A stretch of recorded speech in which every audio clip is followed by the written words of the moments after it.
নমস্কার বন্ধুরা, cook it with Krishna চ্যানেলে আসার জন্য সবাইকে জানাই স্বাগত। আজ বানাবো ম্যাগি দিয়ে চপ।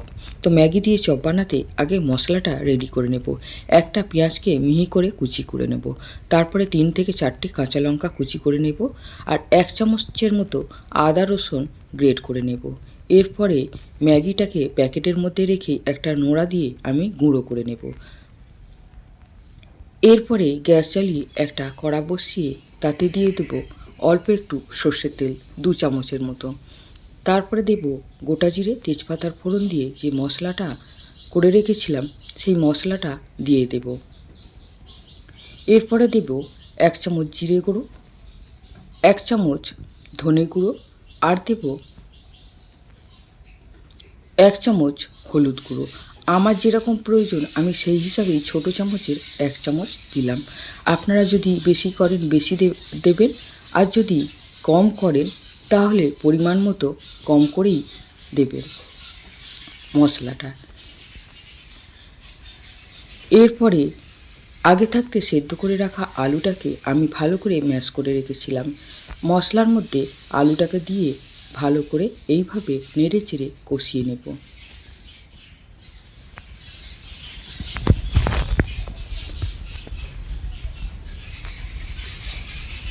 এতে দেব ছোটো চামচের 1 চামচ নুন,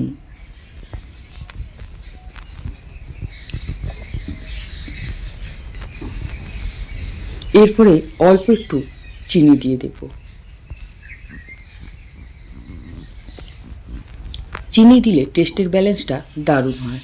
এরপরে দিয়ে দেব আমি অল্প ছোটো চামচের 1 চামচ গরম মশলা আর হাফ চামচ কসুরি মেথি হাতে ঘষে নিয়ে দিয়ে ভালো করে নেড়ে নিয়ে আমি পুরটাকে নামিয়ে নেব।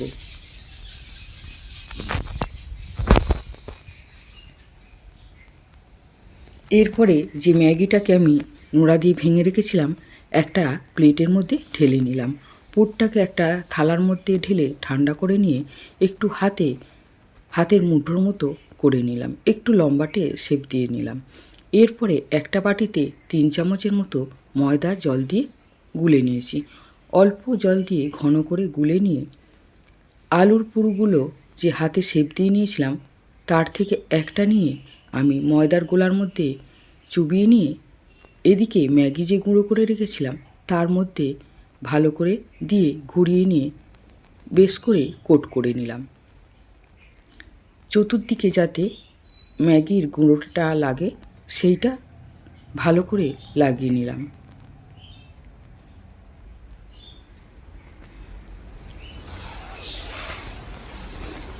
এইভাবে আরও একটা নিয়ে করে দেখিয়ে দিই। আমি আরও একটা আলুর পুর নিয়ে ময়দার গোলার মধ্যে নিয়ে নিলাম, নিয়ে ভালো করে চুবিয়ে নিয়ে এদিকে ম্যাগির গুঁড়োর মধ্যে দিয়ে ভালো করে কোট করে নেব। এইভাবে সবকটা আলুর পুর আমি কোট করে নেব।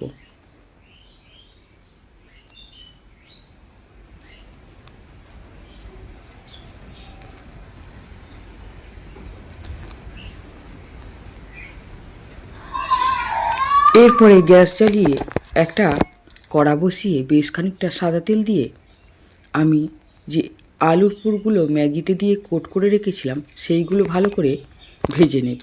খুবই কম টাইমে ভাজা হয়ে যায়। এইভাবে ঘুরিয়ে ফিরিয়ে লাল করে ভেজে নামিয়ে নেব। আপনারাও বাড়িতে এইভাবে করে খেয়ে দেখতে পারেন, দারুণ লাগে। বা বাড়িতে হঠাৎ অতিথি এসে গেলে তাদেরও করে দিতে পারেন।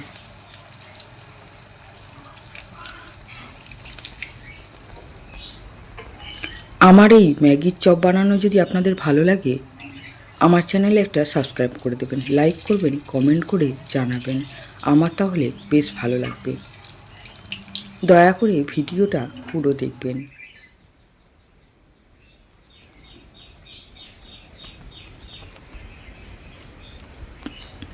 প্রথম ব্যাচ নামিয়ে নিলাম, দ্বিতীয় ব্যাচ আবার চপ ভাজার জন্য দিয়ে দিলাম। আজ